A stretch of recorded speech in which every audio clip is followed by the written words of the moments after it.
हजारों सवाल पूछेंगी। ए वृंदा,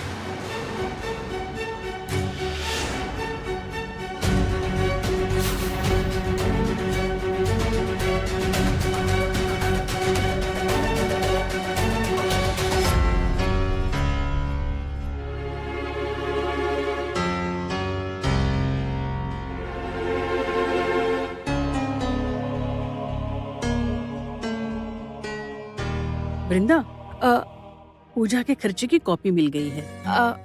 अच्छा ठीक है, पर आपको ये कहाँ मिली माँ? वो भगवान के बर्तन जिस ट्रंक में रखती हूँ उसी के पास गिरा था।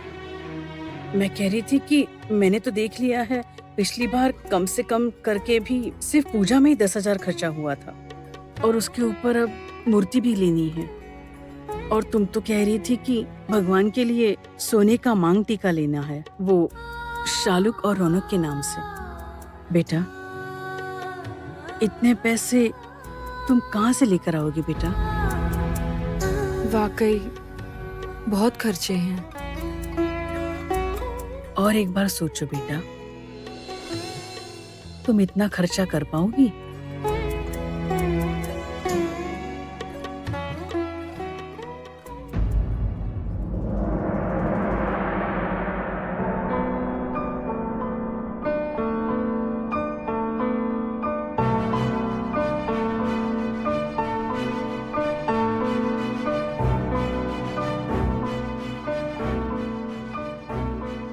ये लीजिए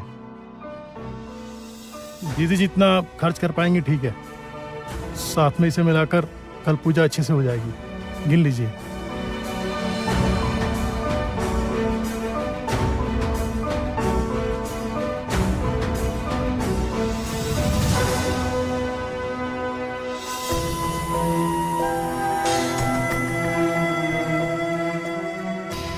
इतने पैसे तुम्हें कहाँ मिले? ये मेरी मेहनत के पैसे हैं। सबको तो लगता है कि मैं टाइम पास करने जाता हूँ, पर ऐसा नहीं है।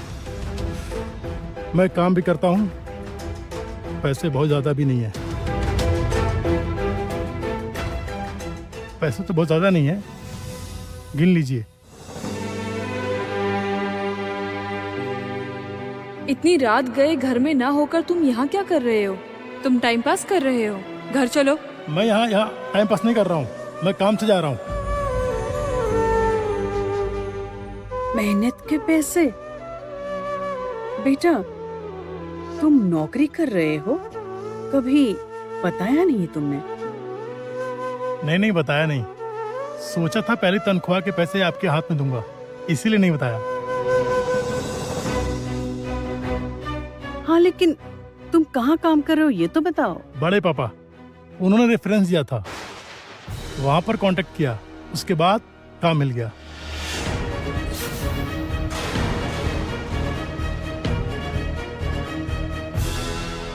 भैया, भैया ने नौकरी लगवाई है? टुकाई, टुकाई तुम बड़े पापा के रेफरेंस पर काम कर रहे हो? भाई, भाई तुम आज ही जाओ और आज ही उस नौकरी को छोड़ दो प्लीज।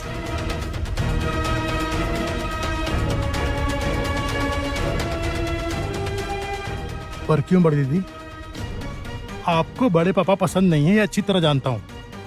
बड़े पापा भलाई करते हैं तो आपको तकलीफ क्यों होती है? मुझे तकलीफ क्यों होगी टुकाई? लेकिन बड़े पापा कभी भी किसी का भला नहीं कर सकते हैं भाई। आप क्या बोल रही हैं? आपको समझ में आ रहा है? बड़े पापा ने मेरी मदद की है, ये आपसे देखा नहीं जा रहा है ना?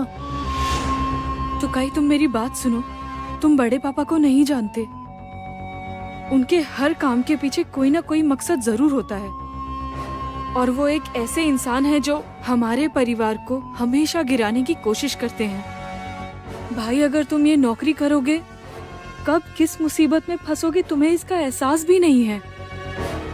हम आपके नजरिए से दुनिया को पहचानेंगे, ऐसा आपने सोचा भी कैसे बड़ी दीदी?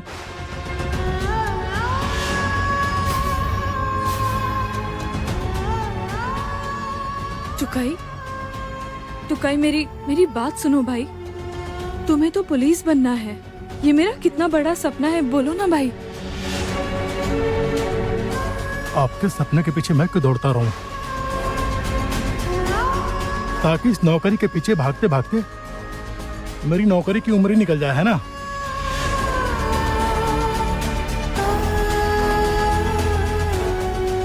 उसके बाद सारी जिंदगी मैं आपसे पैसे मांगूंगा, आपके आगे हाथ फैलाऊंगा और आप मुझे ताने देंगी। यही चाहती है आप, है ना? हाँ बोलिए, यही चाहती हैं। सुनिए, अपना ईगो अपने पास ही रखिए, मुझे आप समझाइए मत।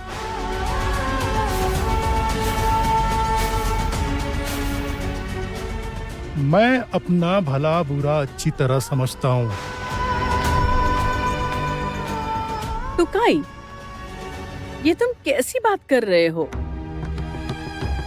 माँ, आप ही देखिए ना, भैया नौकरी नहीं करते इसलिए इन्होंने कितनी बातें सुनाई। कुछ देर पहले भी सुनाया था। आज मैं पैसे कमा कर लाया हूं तो मुझे भी बातें सुना रही हैं। क्यों? मुझे तो समझ में नहीं आ रहा। टुकाई, मैं तुम्हें बात नहीं सुना रही, मैं तुम्हें समझा रही हूँ भाई। वृंदा तो ठीक ही कह रही है। दरअसल दीदी को गुलामी करवाने की आदत है माँ, और ये आदत छूट नहीं रही है। भैया को देखकर एक बात सीख गया हूँ, हमेशा इनकी सुननी पड़ती है, और अगर इनकी ना सुनो तो एक दिन मुझे भी भैया की तरह घर से बाहर निकाल देंगी, देख लीजिएगा। टुकाई, तुम वृंदा को गलत समझ रहे हो, सुनो।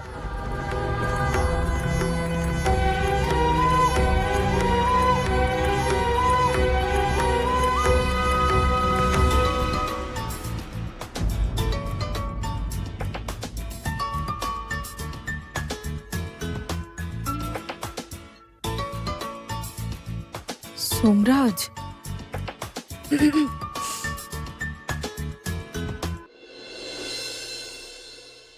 हाँ सोमराज, नहीं, आज देर होने वाली कोई बात नहीं है, मैं अभी निकल रही हूँ। हाँ, आप लोग खरीद कर रखिए, मैं जाकर सब देख लूंगी, ठीक है?